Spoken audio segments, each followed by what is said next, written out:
안녕하세요. 법도사 옥변 옥성기 변호사입니다. 반갑습니다. 안녕하십니까 변호사님. 예. 변호사님, 최근 해외 부동산 투자 관련 이지스 자산 운용사가 운용하였던 독일 트리아논 오피스 펀드에 대해서 원금 대부분이 손실을 본체 청산될 예정이라고 하는데 문제점에 대해서 알려주시기 바랍니다. 금융 투자 업계에 따르면 이지스 자산운용의 해외 부동산 펀드, 이지스 글로벌 부동산 투자 신탁 2295 이하 트리아논 펀드라고 하겠는데 청산 절차를 밟는다고 합니다.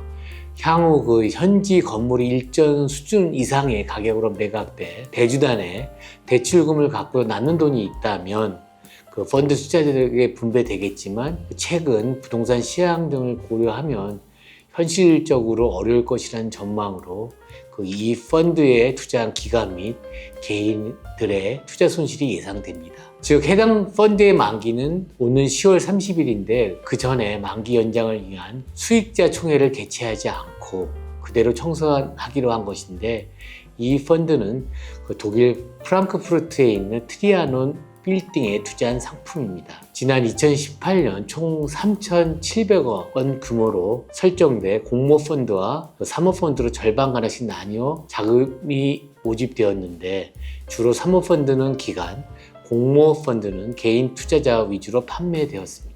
하지만 이 펀드 관련 트리아논 빌딩 자산 임대료 비중의 절반 이상을 차지했던 주요 임차인 데카방크가 임대차 계약 연장 옵션을 행사하지 않으면서 수익성에 문제가 생겼고, 이에 이지스 자산운용은 지난 2023년 10월 수익자 총회를 열어 펀드의 만기를 2년 연장해 오는 10월 말까지 늘린 뒤 그 사이 대주단의 기한이익 상실, EOD 선언을 유예하는 현상 유지, 스탠드 스틸 계약을 체결하는 등 자산 정상화 작업을 벌여왔습니다.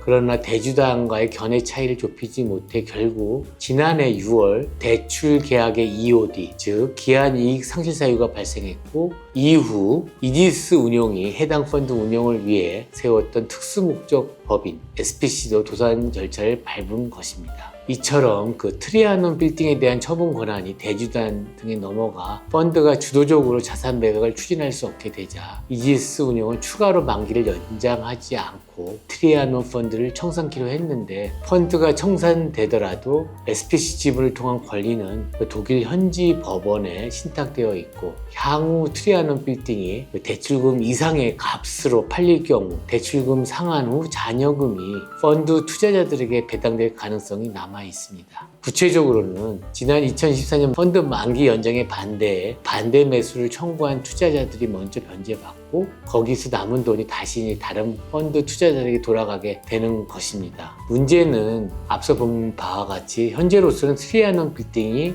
대출금 이상의 값으로 매각될 가능성이 크지 않다는 점입니다. 코로나 사태 당시 오피스 수요 급감과 이후 금리 상승의 여파가 겹치며 유럽 상업용 오피스 빌딩의 가치가 가파르게 하락됐는데, 지금까지 회복세가 더딘 상태일 뿐만 아니라 통상 대출금 회수가 시급한 대주단 중심으로 건물 매각이 진행되면 가격 협상에 있어 매수자가 우위일 수밖에 없는 구조가 된 상황에서 해당 펀드가 청산되면 투자자 입장에서는 그간 분배받은 배당금을 제외하고 사실상 원금 대부분이 손실될 가능성이 커 보이기 때문입니다.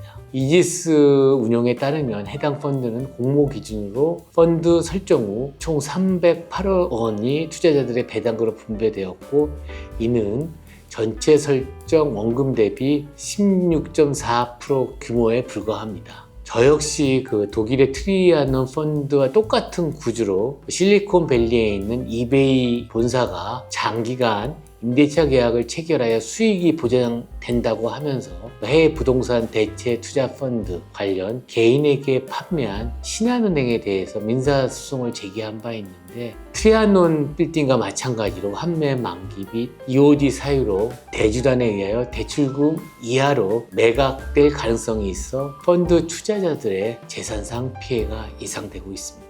네, 변호사님 오늘도 좋은 답변 감사합니다. 감사합니다. 법도사 옥변 옥성기 변호사였습니다.